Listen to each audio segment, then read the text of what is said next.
자, 여러분 안녕하세요. 오늘은 저번 시간에 이어서 이제 제2장 기억과 역사 우리 텍스트 조금 크기를 줄일까요? 너무 크죠? 어, 어, 텍스트 243쪽이 되겠습니다.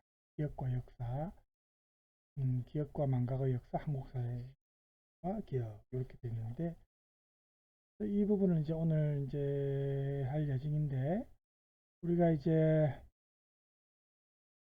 이 이제 흑백 사진이지만 이 동상을 보면 뭐가 생각납니까? 예, 우리 6.25 전쟁이 생각나죠? 예, 그래서 이런 우리 현대사의 어떤 길곡, 이런 어떤 기억과 관련된 내용을 하겠습니다. 이 장에서는. 그래서 우리가 기억이라 할 때 개인적 기억이 있고 또 어떤 집단적 기억, 집단적 기억은 이제 보통 공식적 기억이라 하고 또 국가적 기억이라고도 말하는데 사회적, 문화적 기억도 이제 거기에 들어갈 수 있습니다. 에, 어쨌든 특정한 집단의 정체성을 이렇게 확립하고 그 집단을 어떤 기억의 공동체로서 함께 묶어주는 그런 기억. 그래서 이런 기억이 사실은 만들어지고 또 재구성된다는 것이 우리가 보통 생각하는 기억 담론입니다. 그래서 이렇게 왜냐하면 그 기억이라는 게 자료로 다큐멘터리나 이런 어떤 자료로 남겨지지 않으면은 사람의 기억은 시간이 지나면서 기억이 항상 똑같은 게 아니고 조금씩 변형될 수도 있고 또 망각되기도 하고 그렇지 않습니까? 그렇죠?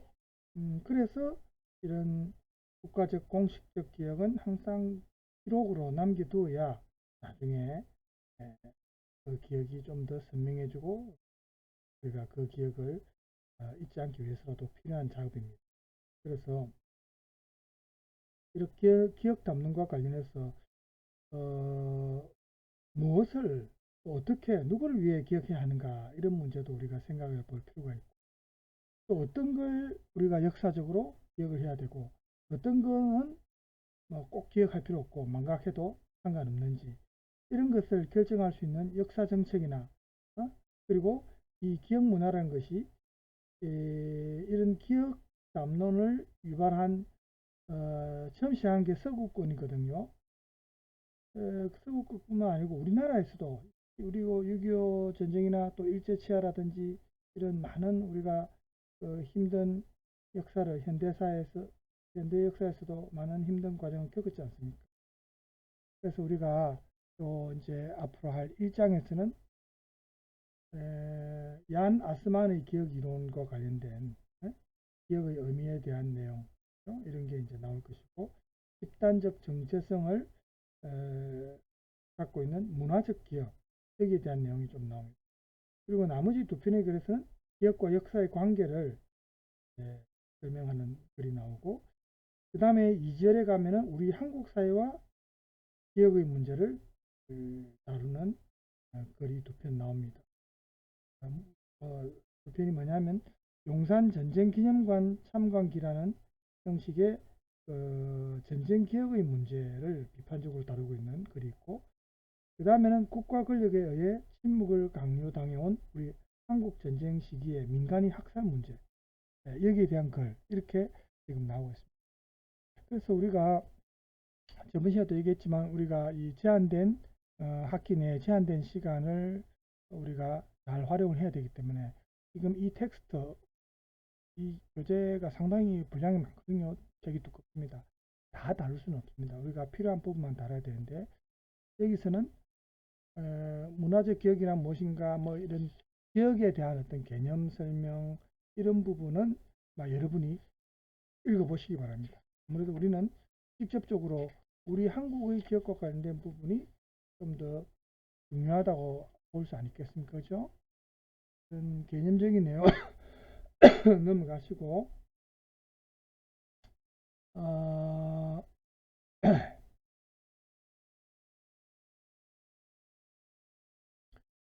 그래서 이제 그래도 250쪽에 보면은 여러분들이 이제 앞에 우리가 생략한 부분은 김학의 씨가 쓴 글인데 얀 아스만의 문화적 기억이라는 내용입니다. 대항사 연구라는 책에 실린 글인데 제 33집이니까 논문이네요. 학술지에 실린 논문에 해당되는 글입니다. 이 부분은 개인적으로 여러분들이 관심 있는 분들이 읽어보시고 또 뒤에 두 번째 역사란 교육으로 주입된 사회적 기억이다. 이 내용부터 우리가 시작할까 싶습니다. 그래서 왜냐하면 지금 중국이 동북공정이라든지 이런 걸 통해서 역사를 지금 왜곡해서 우리나라의 역사를 예를 들어서 고구려 역사를 마치 중국 자기 나라의 역사처럼 자기 나라 역사에 편입시키려고 하고 지금 그런 일이 진행되고 있지 않습니까? 그죠? 그래서 우리에게 조금 중요한 문제인 것 같아서 이 부분과 관련된 내용이기 때문에 이 부분을 먼저 보도록 하겠습니다. 자, 역사란 교육으로 주입된 사회적 기억이다. 중국이 우리 고구려를 중국의 자국 역사에 편입시키고자 하는 게 동북공정입니다. 여기에 대항해서 우리나라에서도 굉장히 지금 국민적 감정이 많이 들끓었죠. 그렇지만 이 중국이라는 나라가 땅덩이가 넓고 인구가 많다고 해서 좀 너무 안하무인격이고 그만해요. 그죠? 어떤 뭐 특허라든지 무슨 표절이라든지 이런 문제도 중국에 들어가 버리면 뭐 아무 효력이 없어요. 중국이라는 나라 자체가. 그래서 우리가 이제 예를 들어서 2004년에 우리 국내 일간지에 이제 논술위원이 한 말, 사설인데 한번 봅시다. 김진석 씨가 한겨레 신문에 이제 실린 사설입니다. 역사는 나라의 유전자다. 도도하게 이어져 내려오는, 자, 오타죠. 이어져가 아니고 이어져죠. 도도하게 이어져 내려오는 민족의식의 원천이다.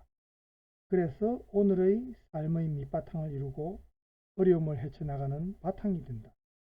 역사 왜곡은 이 유전자를 마음대로 바꾸는 것과 마찬가지다. 지금 진행되는 중국의 고구려사 왜곡이 바로 그렇다. 이게 지금 2004년도에 쓰여진 사설입니다.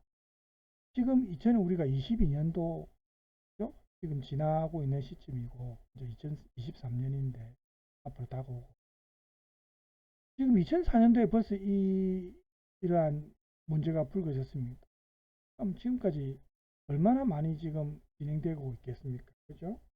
그래서 많은 우리 국민들이 이 중국이 이렇게 고구려사를 왜곡하는 이 문제, 이런 문제를 마치 우리 유전자인 역사를 바꾸는 것하고도 똑같다. 그래서 우리의 정체성이 상실되는 결과가 나올 수도 있다. 이렇게 생각하기 때문에 위기의식을 느끼는 겁니다. 그런데 이런 역사가 과연 우리 몸속에 각인된 유전자를 할 수 있을까? 만약에 이제 이게 어떤 증거 기록이나 뭐 이런 게 남아있지 않는다면 시간이 많이 흐른 후에 이런 힘 있는 나라가 인구와 땅덩이가 넓은 나라가 이렇게 왜곡을 해버렸을 때 거기에 대해서 반박할 수 있는 어떤 자료나 이런 게 많이 확보되어 있어야 되고 기록이 남아 있어야 된다는 게 중요하죠. 그냥 잘못되었다 이렇게만 주장을 해서는 사실은 우리 정당성을 입증하기 좀 힘듭니다. 그래서 여기에 사설에 실린 글을 보면 이렇게 말을 합니다. 나는 오히려 중국이든 우리든 역사는 바로 우리 유전자에 해당한다는 믿음이 바로 고구려사를 둘러싼 역사 논쟁을 역사 전쟁으로까지 비화시키는 근본 원인이 됐다고 생각한다. 지금 이렇게 말하고 있습니다. 지금 이 글은 이제 김기봉 씨가 팩션 시대 영화와 역사를 중매한다라는 책에서 발췌한 글입니다. 김기봉 씨가 여기 아까 김진석 씨의 한겨레 사설은 기봉 씨가 이제 인용한 부분입니다. 지금 이 글을 쓰고 있는 분은 김기봉 씨입니다. 근본 원인이 됐다고 생각한답니다.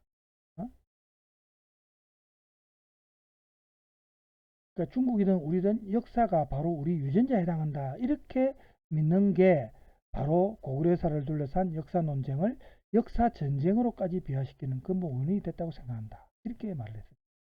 역사란 것은 유전적으로 유전자처럼 우리 몸속 유전자처럼 이렇게 태어날 때부터 물려받은 것이 아니고 어떤 집단적 삶의 정체성을 규정하는 사회적 기억 장치다. 이렇게 말을 합니다.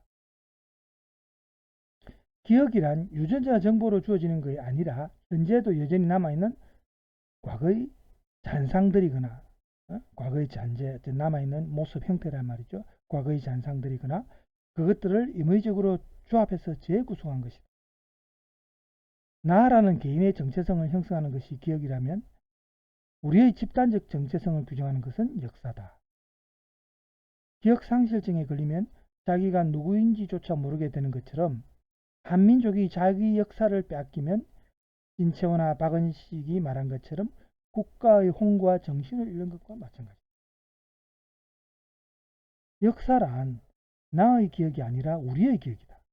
그렇죠. 개인의 기억은 아니고 이 각각의 개인, 우리 한국인 한 명 한 명이 모여서 대한민국이라는 거대한 공동체를 이루니까, 그죠? 이러한 우리의 기억입니다. 우리 민족의 기억입니다. 그런데 여기서 우리는 누구인가? 누가 우리인지를 이야기하는 것이 역사다. 우리의 기억이 역사가 되면서 동시에 우리가 누구인지를 역사가 정의한다는 것은 순환 논리다. 기억하기 위해 역사를 쓰는가 하면 역사를 통해 기억이 만들어지기도 한다. 기억과 역사 가운데 무엇이 우선이냐 하는 것은 마치 닭이 먼저냐 달걀이 먼저냐라는 논쟁과도 비슷하다. 이렇게 말했습니다. 이런 딜레마를 벗어날 수 있는 탈출구는 일단 둘 가운데 어느 하나를 출발점으로 해서 생각의 실험을 해보는 겁니다. 그렇게 해서 드러나는 진실은 우리의 기억이 역사가 된다기보다는 역사가 우리의 정체성을 결정한다라는 이 코드입니다. 그래서 역사라는 코드는 선천적으로 주어지는 자연적 유전자가 아니라 교육을 통해서 주입된 문화적 유전자다. 이렇게 말했어요. 그러니까 역사 교육이 중요하다는 거죠. 왜냐하면 후세대에게 올바른 역사 교육을 시키지 않으면 후세대는 조상의 역사에 대해서 제대로 모릅니다. 그런 역사에 대한 어떤 기록이나 자료가 남아있지 않으면 더더욱 모를 것이고. 그렇죠? 왜냐하면 그 전에 조상들은 이미 다 돌아가셨고 기록이 없으면 모르는 거예요. 교육 기록이 있어야 되고 거기에 대한 교육이 있어야 된다는 거예요. 그렇게 해서 교육을 통해서 주입된 문화적 유전자가 역사라는 겁니다. 김기봉 씨 입장입니다. 미국의 역사가 윌리엄 맥린 말대로 인간을 진정한 사회적 동물로 만드는 것은 집합적 기억으로서의 역사라는 문화적 유전자.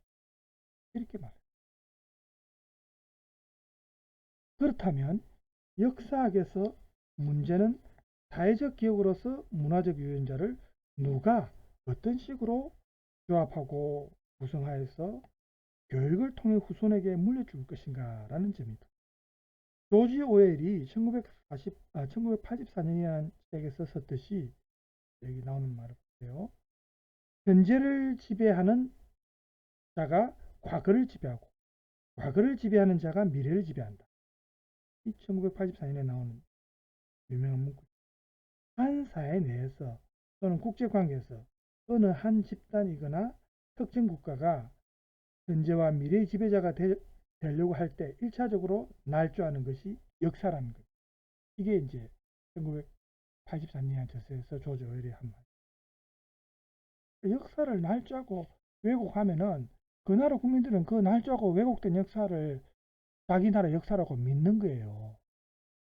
그래서 중국이 저렇게 동북공정에서 엉터리 역사를 만들려면 그 수많은 중국인들이 그렇게 믿어버린다는 거예요. 그게 가장 큰 문제라는 겁니다.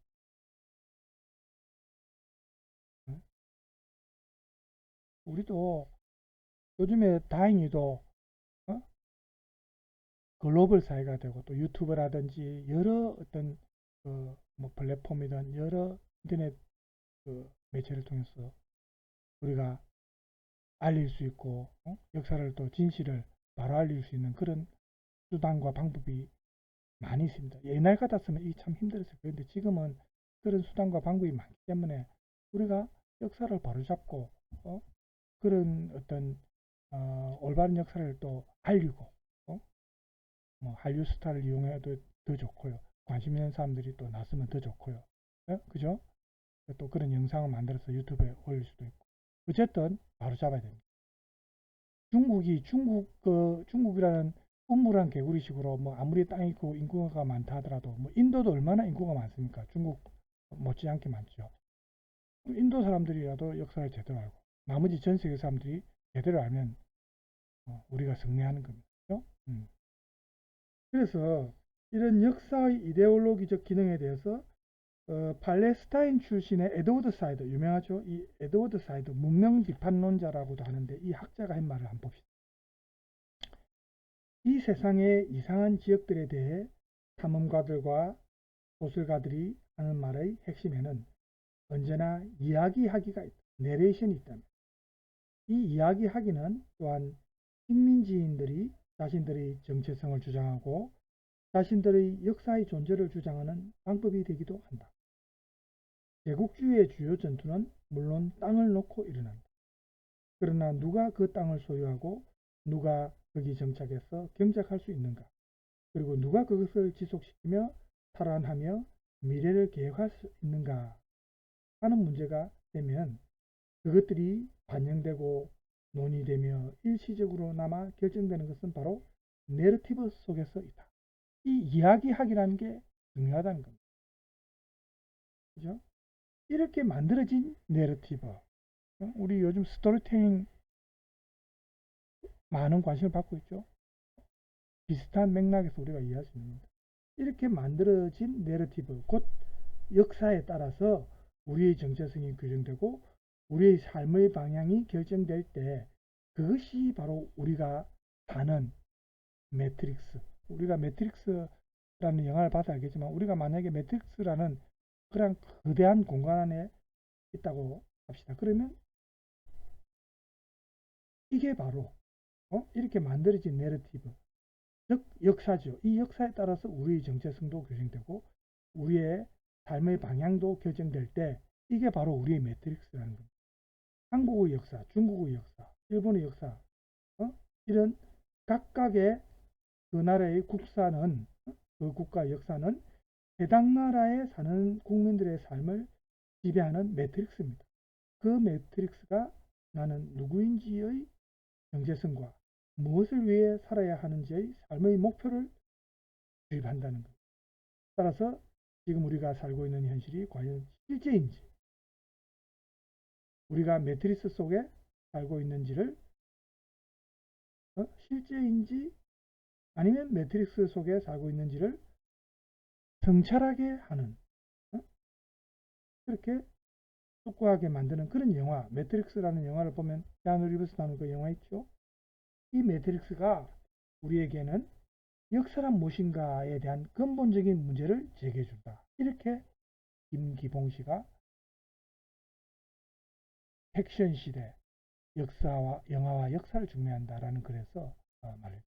역사라는 게 무조건 남아있는 기록으로만 또 그대로 물론 그것도 중요하지만 그것만 갖고 거기에 안주하지 말고 시간이 흐르면서 그 역사는 조금씩 자기들이 또 보충하고 보완해서 물론 날조된 역사면 안 되겠지만 그죠? 얼마든지 좀 더 긍정적인 방향으로 또 만들 수도 있고 그죠? 자기 나라 국민한테는 긍지를 심어줄 수 있는 부분 아닙니까? 근데 이걸 날조하고 왜곡하는 역사는 안 된다는 거죠. 지금 중국의 동북 공격의 문제는 바로 역사를 날조하고 왜곡하고 다른 나라의 역사를 빼앗아가고 마치 자국의 역사인 거죠. 이게 가장 큰 문제라는 거죠. 우리가 이런 점을 명심하고 절대 역사를 간과해서는 안 돼요. 우리가 지금 수능시험 이런 거 치면서 영어, 수학 이런 걸 강조하는데 사실은 막 프랑스어를 갖고 선진국 보세요. 시험을 치면 자기 나라 역사, 국사시험이 제일 중요합니다. 우리도 지금 이런 국사 과목에 대해서 좀 더 배점을 높인다든지 역사에 대해서 지금보다 훨씬 더 국민들이 관심을 가질 수 있도록 이 국가가 나서고 국민들이 나서야 됩니다. 정부가 제대로 안 하면 우리 국민들이 나서야 되겠죠. 네. 자, 시간 예측되죠? 한번 보고 20분이네요. 자, 지금까지 이제 김기봉 씨의 이제 글을 읽어봤고요. 그 다음에 한 편만 더 아마 기억과 망각의 시뮬라시옹으로서의 역사 이 부분은 이 부분 조금만 볼까요? 이건 사실은 꼭 봐야 될 내용은 아니고요. 자, 일단 이 내용을 조금 한 상태에서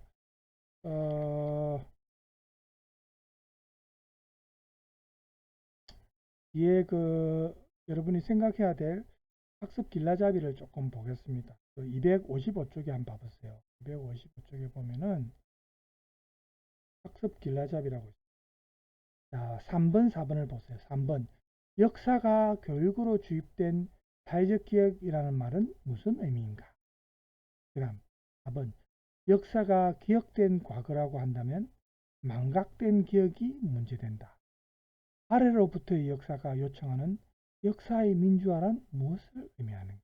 지금 요 3, 4번에 대해서 여러분이 좀 생각을 했으면 합니다. 여기에 있는 우리가 읽은 내용만 참고하지 말고 인터넷 자료나 또 우리 텍스트에서 제가 지금 다루지는 않았지만 나머지 부분을 여러분이 또 읽어보셔도 됩니다. 그렇게 해서 요 3번과 4번 두 문제에 대해서 여러분들이 좀 생각을 했으면 좋겠고요. 제가 이제 과제로 하려니까 지금 과제 4까지 물론 분량은 많지 않습니다. 과제 4 종류는 4개지만 최근에는 분량 자체는 많지 않은 과제죠. 그래서 여러분들이 텍스트를 읽고 쓰는 연습을 자꾸 해라는 의미로 제가 과제를 냈는데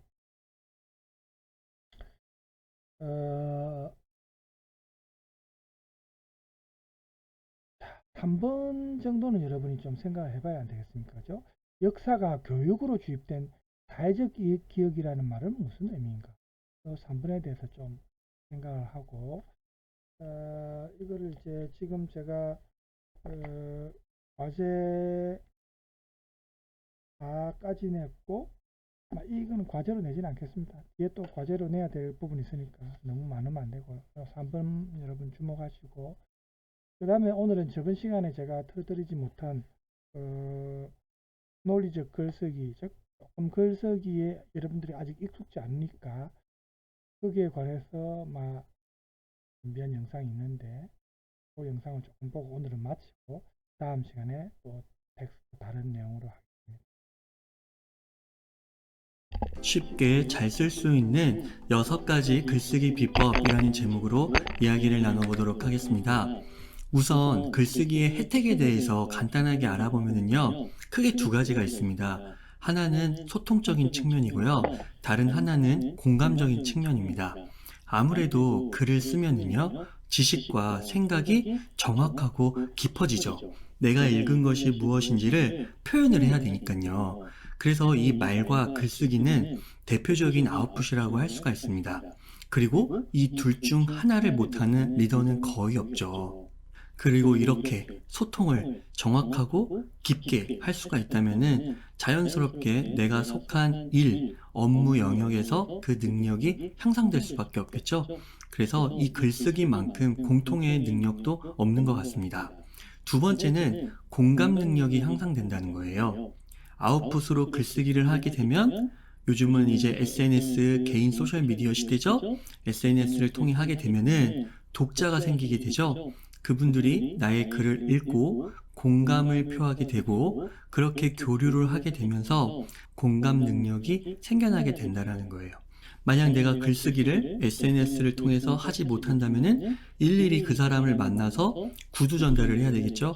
이게 물론 효과적인 측면도 있지만 소수의 사람과 인간관계를 깊게 형성해 가는 데 있어서요. 하지만 시간상으로 굉장히 제약이 크죠. 공간적 제약도 있습니다. 그런데 SNS를 통해서 글을 통해서 알리게 되면은 나는 한 편의 글을 썼을 뿐인데 수백, 수천, 좋은 플랫폼 네트워크와 연결이 된다면은 수십만의 사람들도 내 글을 읽고 공감을 표할 수 있게 되죠. 그만큼 나의 사회적 반경이 넓어진다는 것입니다. 한 편의 글을 썼을 뿐인데 말이죠. 더 나아가서 심리치료 효과도 있다고 하죠. 정서적 안정에도 기여를 하기 때문에 공감 능력이 향상될 수밖에 없다는 것입니다. 이렇게 글쓰기의 혜택, 좋은 것들이 많은데요. 많은 분들이 이 글쓰기만 생각하면 굉장히 막막하게 여기고 어떻게 시작해야 할지 난감해하는 분들이 있더라고요. 특히 제가 참여하고 있는 독서 모임 싱큐온 있잖아요. 이 싱큐온에서 한 절반 이상 정도는 이전 기수에서 계속 이렇게 이어오시는 분들이 있는데 새로 유입되는 분들이 있단 말이죠. 이 새로 유입되는 분들이 이게 글을 쓰기가 너무 어렵다 이런 이야기들을 많이 하시거든요. 이신데요. 아주 좋은 사례를 블로그에 남겨주셨어요. 제가 이 영상의 첫 댓글로 전혜령님의 블로그 주소 링크를 남겨드리겠으니 오늘 방송도 들으시고 또 전혜령님의 블로그에 하면 좋은지 여러 가지 그런 방법론들이 있거든요. 근데 그 중에 한 가지가 뭐냐면 바로 서평을 통해서 글쓰기를 배워가는 거예요. 익혀가는 거예요. 서평이란 뭐냐? 책을 읽고 나서 그것에 대한 평을 하는 것이죠. 전혜령 님도 그 서평을 통해서 이제 글쓰기를 더 탄탄하게 익혀가시게 됐고 쉽게 쓰는 법을 알게 되셨다고 하거든요. 그래서 그 사례를 공유하도록 하겠습니다. 방구석 독서노트, 서평 쓰는 법, 블로그의 독서 쓰기 꿀팁이라고 제목이 되어 있습니다. 이 내용을 한번 제가 소개해 드려 보면은 책을 읽는 것도 모자라 글쓰기까지 과거의 나라면 상상도 할 수 없었던 행동이지만 지금은 신기하게도 그것을 매일 꾸준히 하고 있다. 그러니까 처음에는 그쵸? 읽는 건 어떻게 읽겠는데 글쓰기? 이거는 진짜 상상도 못하고 어떻게 보면 약간의 두려움도 있었다라는 것이죠. 광고가 광고가 있어서 잠깐 제가 시간이 지나고 지금 돌이켜보니까 어떻게 돼 있다는 거예요? 매일 꾸준히 하고 있다는 것입니다. 기록의 힘 쓰다 보니 어떤 변화가 있었는지 시각적으로 확인할 수 있었다. 글쓰기의 또 다른 혜택이라고 할 수 있겠죠? 그러면서 이제 꿀팁을 공개합니다. 결론부터 말하자면 지금 바로 쓸 수 있는 서평 쓰기 팁은 무엇이냐? 책의 전체보다는 책을 읽고 마음에 확 와닿았던 부분을 생각하고 글을 쓰는 것입니다. 한마디로 책에서 꽂혔던 문장으로 글쓰기를 시작한다. 이걸 깨닫고 글쓰기가 한결 쉬워졌다고 합니다. 책은 읽어봤어도 서평 쓰기는 처음이었을 때 서평? 그거 도대체 어떻게 써야 되는 거야? 하얀 건 공백이고 깜빡이는 건 커선이라 였다. 초보자의 모습이죠. 메모장처럼 읽고 좋았던 문장, 오래 기억하고 싶은 문장들을 옮겨 적는 게 다였다. 필사라고 해야 되나? 여튼 베껴쓰기가 전부였다. 다시 보니 부끄럽지만 간간히 짧은 생각을 남겨놓기도 했다. 일기를 다시 꺼내보는 것 같은 기분이. 자, 보통은 초보자분들이 이렇게 시작하세요. 책에 있는 내용을 그대로 옮기는 거죠. 필사라고 하죠. 자, 그런데 여기서부터 이제 한 단계 한 단계 발전하시는 거예요. 필사를 하다 보면은 내 생각도 남기고 싶고 더 좋은 글 잘 쓰고 싶잖아요. 나만의 생각을 담아서 이제 그런 욕구를 충족시켜 나가는 것입니다. 자, 그래서 그 꿀팁의 핵심이 무엇이냐? 전체 내용을 떠올리며 글을 써야 한다는 생각에 갇혀 있었지만 그렇게 할 필요가 없었다라는 거죠. 과거에 그렇게 생각이 갇혀 있을 때의 문제는 뭔가요? 읽었던 책들의 내용이 너무 방대했고, 그러니까 책들이 두껍잖아요. 근데 거기서 서평을 쓰자니 너무 힘들었던 것이죠. 그 내용이 또 방대한 만큼 읽을 때 마음에 확 꽂혀 와닿았던 문장들이나 떠올랐던 생각들은 중구난방이었고, 이걸 하나의 글로 쓰려니 도대체 시작조차 못하겠다는 거다. 그러니까 글쓰기 실력이 좀 향상이 되면 책의 그 방대한 부분, 중간 끝에서 이렇게 뽑아가지고 그걸 조합해서 글을 하나로 딱 엮어가지고 멋있게 쓸 수 있으면 좋지만 이게 쉽지가 않잖아요, 초보자분들에게는. 그러니까 이제 어떻게 하라는 거냐면 확 꽂혔던 한 문장, 그것으로부터 이제 시작을 하라는 거예요. 그 한 문장만이라도 제대로 생각해보고 내 것으로 만들어보자 라고 어떻게 보면은 목표를 줄인 거죠. 잘게 쪼갠 것입니다. 그렇게 결심하고 글쓰기를 하기 시작하니까 한결 수월해졌다는 거예요. 그러면서 이 패거리 심리학으로 서평을 쓴 것, 이것을 이제 공유하시거든요. 요 글도 제가 조금 있다가 어떻게 전혜령 님이 진짜 쓰셨는지를 한번 소개해 드려 볼게요. 그렇게 해서 이제 꽂혔던 문장으로 글쓰기를 시작하고 이것을 이제 계속해서 습관화해 가니까 이제는 어떻게 되는 거예요? 예, 서평 쓰기, 글쓰기가 한결 쉬워졌다는 것입니다. 책의 제목만 봐도 내가 썼던 딱 그 문장이 떠오르는 신기한 경험을 하기도 하고요. 책을 읽고 독서 노트를 남겨보고 싶은데 어떻게 써야 할지 모르겠다면 가슴에 꽂혔던 부분을 곱씹어보며 시작해보는 걸 추천한다. 이렇게 해서 일상이 된 글쓰기가 되었다라는 거예요. 처음에는 어떻게 써야 되는지 막막하기만 했는데요. 자, 핵심 꿀팁 한 문장으로 하면 뭐예요? 꽂혔던 문장으로 글쓰기. 자, 그래서 이제 혜령님께서 어떻게 서평을 쓰셨는지 이 패거리 심리학을 갖고 진짜 예를 갖고 한번 보도록 하겠습니다. 자, 패거리 심리학. 제목은 먼저 연락 안 하는 사람, SNS를 안 하는 사람 이렇게 하셨는데 자, 어떻게 첫 부분에 딱 이렇게 책에 꽂혔던 그 문장을 캡처해서 이렇게 올리셨어요. 자, 어떤 문장이냐? 다양한 사람들을 찾아 나서고 그들과 교류하라. 진영에서 빠져나와 다른 사람들과 관계를 맺어보라 라는 문장입니다. 두 문장이죠. 딱 요렇게 요 부분을 먼저 딱 서두에 거는 거예요. 자, 그 다음에 이제 이야기를 어떻게 풀어나가느냐면 이 두 문장, 내 마음에 확 들어왔던 이 두 문장과 관련된 그 400페이지 책 가운데서 이 두 문장과 연결된 내용들이 있겠죠. 그 부분만을 발췌해서 넘버링을 하는 거예요. 이 두 문장을 먼저 서두에 쓰고 1번 뭐, 2번 뭐, 3번 뭐 이런 식으로요. 이 두 문장과 관련된 내용이 막 10개일 수도 있고 15개일 수도 있겠죠? 그럼 너무 길어지니까 이 중에서 한 두세 가지만 뽑아 쓰는 거예요. 그래서 혜령님도 어떻게 하셨냐? 이렇게 두 문장을 걸고 총 7개의 교훈이 있었는데 그 중에서 딱 3가지만 뽑아서 되새겨보겠다 하면서 그 3가지 내용을 이 2가지 꽂혔던 문장 밑에다가 쓰는 겁니다. 그래서 첫 번째 교훈 이렇게 하고 연결을 위해 소셜미디어를 사용하라 하면서 이 부분의 내용을 요약하고 또 여기에 자신의 생각을 덧붙이는 것이죠. 그동안 주변 사람들에게 소홀했던 것 같아 많이 반성하게 되었다. 2명의 친구에게 전화를 했다. 와, 실제 적용을 하신 거죠? 오랜만에 목소리를 듣고 그냥 얘기도 나누면서 좋은 에너지를 많이 얻었다. 책은 항상 기대한 것 이상의 것을 우리에게 주는 것 같다. 나도 이렇게 베풀 수 있는 사람이 되길. 그러니까 아까 그 두 문장의 핵심 내용이 뭐였어요? 다양한 사람들을 찾아 나서고 그들과 교류하라 이랬잖아요. 교류하라 했으니까 실제로 2명의 사람에게 그동안 연락이 소홀했던 2명의 사람에게 연락을 한 거예요. 자, 이제 넘버링 하나가 됐죠? 넘버링 두 번째도 그 서두에 뽑았던 그 두 문장과 연결이 되는 것이죠? 그래서 이것과 관련된 내용이 347페이지에 있기 때문에 이 넘버링 2로 해서 딱 책의 본문을 붙이고 거기에 대한 중요 요점을 정리하고 자신의 생각을 덧붙이는 겁니다. 자, 그 다음에 넘버링 3번은 무엇입니까? 사실과 허구를 따지지 말고 사람들의 이야기에 귀를 기울여라. 그러니까 서두에 뽑았던 두 문장의 핵심은 관계를 맺으라는 거잖아요. 다양한 사람과 그리고 내가 속한 집단, 영향을 많이 받고 있는 그 집단 외에서도 관계를 맺으라고요. 그렇기 위해서는 그 사람들의 이야기에 귀를 기울여야 한다는 것이죠. 그래서 그 내용에 관한 책의 부분을 또 이렇게 요약을 하셨어요. 특히 인종과 민족, 성별과 계급, 성적 지향성과 성정체감, 정치적 관점에서 우리와 다른 사람들의 이야기를 유심히 들어야 한다고 한다. 이런 식으로 책의 내용을 요약한 다음에 또 이렇게 자신의 생각을 덧붙이는 거죠.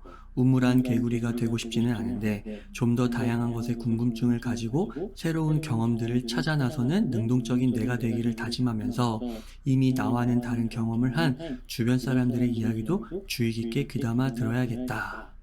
이렇게 해서 이제 넘버링 3이 끝난 거예요. 여러분 어떠신가요? 다시 한번 요약을 해보면요. 책을 읽으면서 나에게 확 꽂혔던 문장, 그거를 제일 서두에다 겁니다. 그러면 책에는 정말 다양한 정보들이 많을 텐데 그것들 중에서 이제 어떻게 하는 거예요? 글을 쓸 때는 그 확 꽂혔던 문장, 부분, 거기에 준하는, 거기에 의거한 책의 내용만을 발췌하는 것이죠. 다른 거는 다 걸러내고요. 자, 근데 그 걸러낸 게 많아요? 그러면 그 중에서도 한 2가지, 3가지 정도로 내게 더 와닿았던 그런 부분들을 선별해가지고 이렇게 넘버링 1, 2, 3으로 정리를 해 나가면 된다라는 거예요. 전혜령님이 보여주신 이 서평. 그대로 적용이 되고 있죠? 여러분 어떠신가요? 충분히 시도할 수 있지 않으신가요? 저도 이런 식으로 서평을 많이 씁니다. 저는 이제 본깨적이라고 해요. 본깨적. 이 본깨적이 뭐냐면 본 것, 깨달은 것, 적용할 것. 이것의 약자거든요. 앞자만 딴 거. 그러니까 본 것, 책에서 어떤 한 문장, 한 부분을 보게 되잖아요. 이게 본 것이에요. 그 본 것을 통해 깨달은 게 있겠죠. 내가 새로 알게 된 거. 그것을 넘버링으로 정리를 하는 겁니다. 1, 2, 3로요. 하나일 수도 있고, 2개일 수도 있고, 3개일 수도 있고. 근데 3개가 넘어가면 이제 너무 많아지니까 한 요 정도로 정리를 하면 좋을 것 같아요. 그 다음에 맨 마지막으로 적용.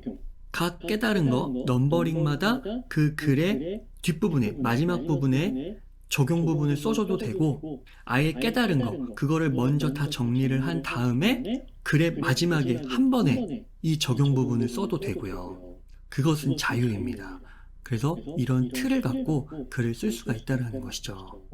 그러니까 두꺼운 책을 읽고 그것을 다 엮어가지고 글을 쓰려고 하면 진짜 막막하기도 하고, 초보자일수록 오히려 포기하게 될 그럴 가능성이 높을 것 같아요. 그런 경우에는 이렇게 어떤 중요한 한 부분을 뽑아서 그 부분을 중심으로 된 근거, 자료만 책에서 추려가지고 글을 쓴다.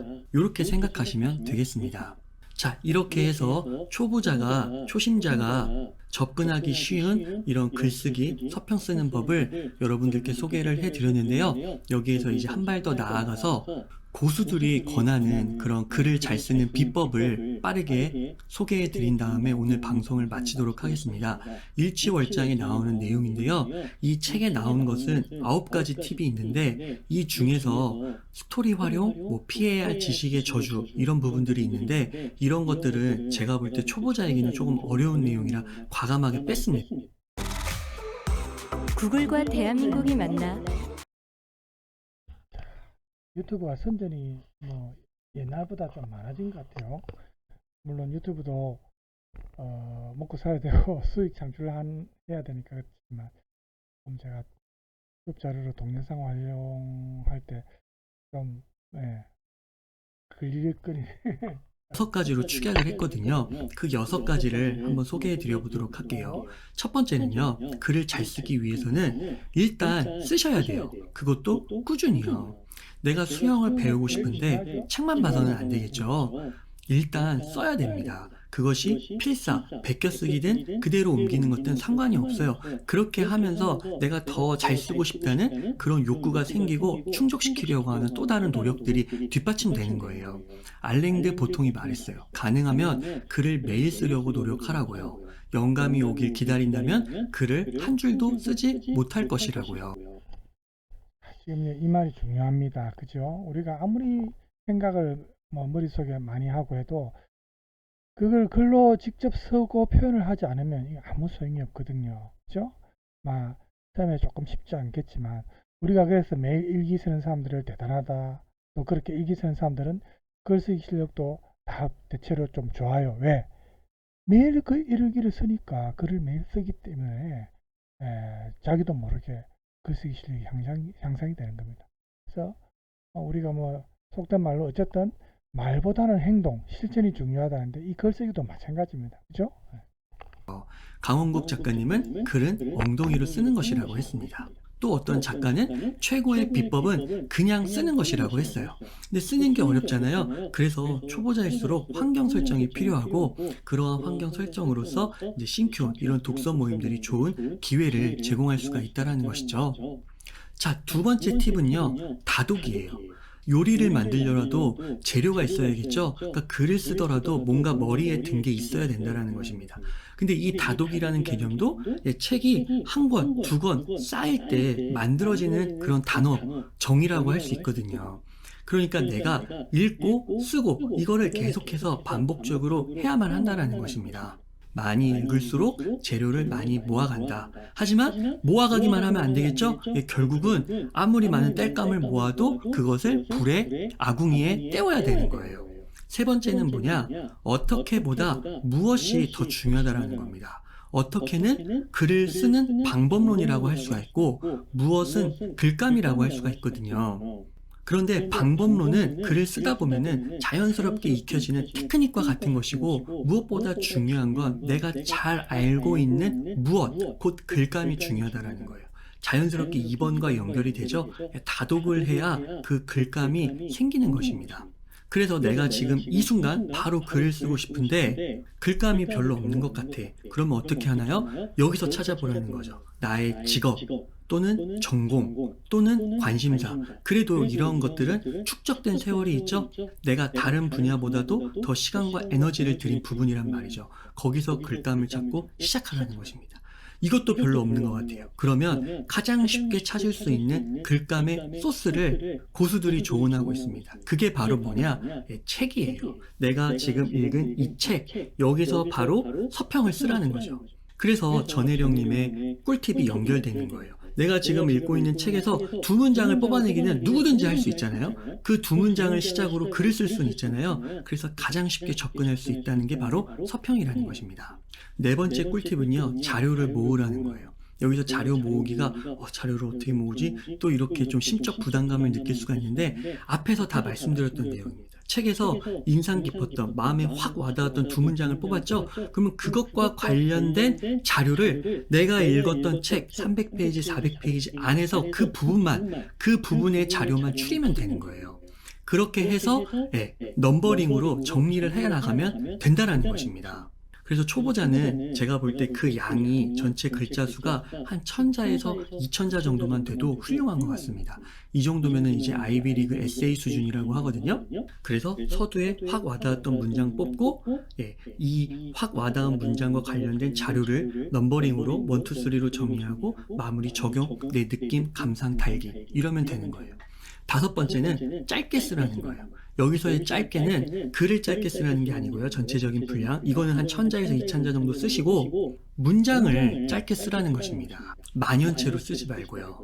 만연체로 쓰다 보면은 막 주어와 서술어가 안 맞고 막 중구난방이고 나조차도 헷갈리고 막 그럴 수 있거든요. 그래서 짧게 써라. 무엇이든 짧게 써라. 그러면 익힐 것이다. 이렇게 조언을 하고 있습니다. 마지막 6번째 꿀팁인데요. 글을 쓰면서 우리의 마음을 굉장히 평안하게 만들어주는 그런 팁이에요. 뭐냐? 퇴고입니다. 퇴고. 퇴고란 게 뭐예요? 글을 일단 쓰고 고치는 것이죠.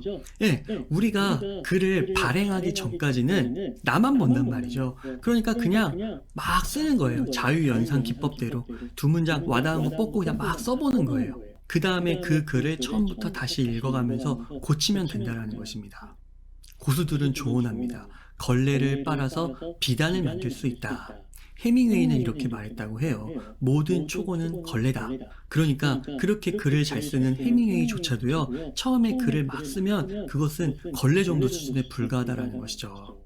아까 1000자에서 2000자 정도 쓰면 좋다고 했죠. 이 정도는요, 금방 몇 번 퇴고할 수 있습니다. 그래서 마음의 편안함을 갖고 우선 나만 보니까 글을 처음부터 끝까지 쫙 한번 쓰는 게 우선이다. 그리고 마음껏 고쳐라. 아시겠죠, 여러분? 자, 오늘 내용 정리해 보겠습니다. 괜찮죠? 그래서 제가 이제 이런 영상 여러분한테 좀 도움이 될 것 같고 해서 제가 준비를 했습니다.